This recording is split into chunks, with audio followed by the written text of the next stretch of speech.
Namibia's total new vehicle sales increased there by 1.2% month on month, that to 1,300 in June.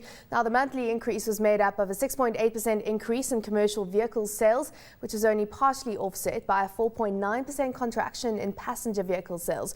So for more on what these numbers mean, Romay Mostad, Head of Research at IJG Securities, joining us from Windhoek.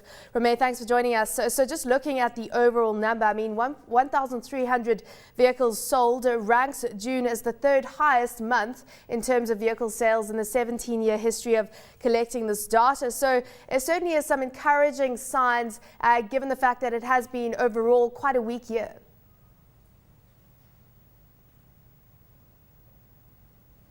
Yes, as you've mentioned, we've started off this year on a slower note with vehicle sales on a number of ways less than what we've seen last year. However, as you've mentioned, we saw the 1.2% increase this month. It's a combination of strong commercial vehicle sales being offset by slower passenger vehicle sales.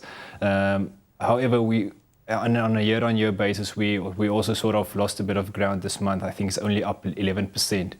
But if you look past the seasonal factors and you look to the year-to-date figures and the 12-month cumulative figures, we are still off the levels that we've seen last year.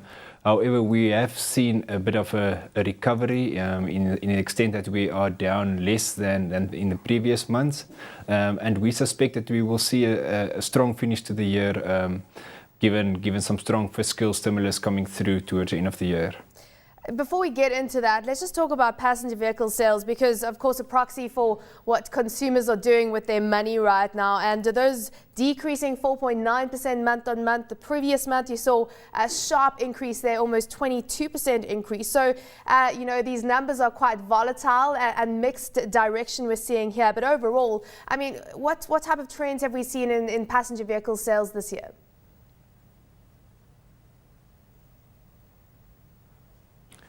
I think the slowdown that we've seen so far this year is basically your consumers just waiting for some deals to come up. We are entering the motor show season that we will see.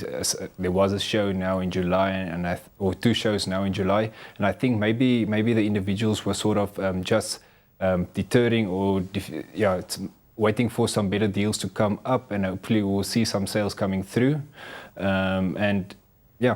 That's basically about it. Yeah, and you talk about the stronger second half of the year and, of course, the role that fiscal stimulus is playing. So talk to us about the connection between what government is doing at a fiscal level and how that's likely to feed through to vehicle sales.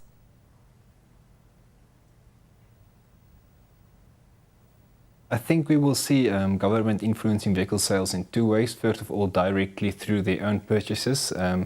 When we talk to motor dealerships analyzing these figures, they've actually mentioned that government has some strong tenders with them, and we could expect government sales in just one particular brand to be approximately 1,200 vehicles over the next 3 months. However, I think the strong growth driven by direct government consumption will be offset by limited supply or maybe supply constraints. And then, secondly, I think you would see government, the tax breaks that was introduced last month, that will lead over indirectly through your personal consumption and maybe the private sector coming through there to buy the vehicles. Mm-hmm. Can we extrapolate anything from the sale of medium commercial and heavy commercial vehicles for what it's meaning about what's taking place at industrial level right now, what's taking place at an economic level when it comes to all the activity around the oil and gas sector, and I suppose just more broadly mining?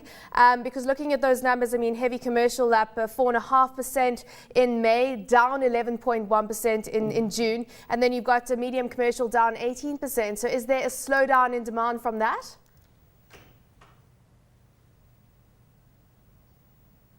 I wouldn't necessarily say so. In order to get a better indication of what the trend looks like, I would rather have a look at light commercial vehicle sales.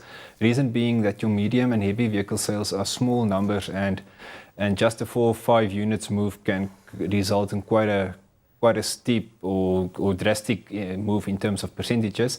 And if you look at the light commercial vehicle sales, it's actually quite high, above 700 vehicles being sold in June. And I think that bodes well for the rest of this year.